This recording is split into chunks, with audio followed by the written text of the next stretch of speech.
بدگمانی جو پیدا ہوتی ہے دراصل انسان کے اپنے اندر کے نفاق کی وجہ سے ہوتی ہے۔ انسان خود منافق ہوتا ہے تو دوسروں کے بارے میں بدگمانی کرنا شروع کر دیتا ہے۔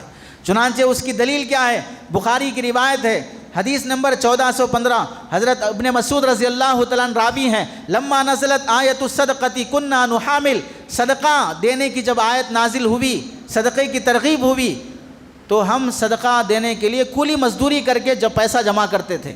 ایسا ہوا فجاء رجل فتصدق بشیء کثیر، ایک صحابی آئے بہت مال دولت لا کے اللہ کے نبی کے سامنے پیش کیا، تو وہیں منافقین بھی بیٹھے ہوئے تھے، کہنے لگے قالوا مرائن، اتنا لا کر دیا ہے اللہ کے راستے میں، دکھاوا ہے، ریاکاری ہے۔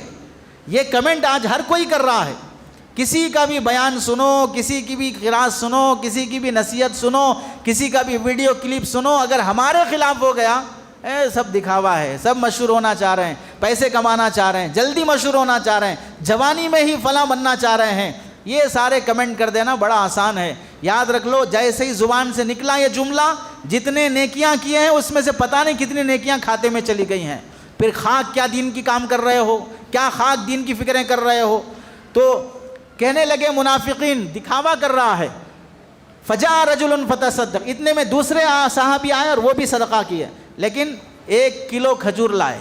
تو منافقین کیا کہنے لگے؟ اللہ کوئی 1 کلو کھجور کی ضرورت ہے کیا؟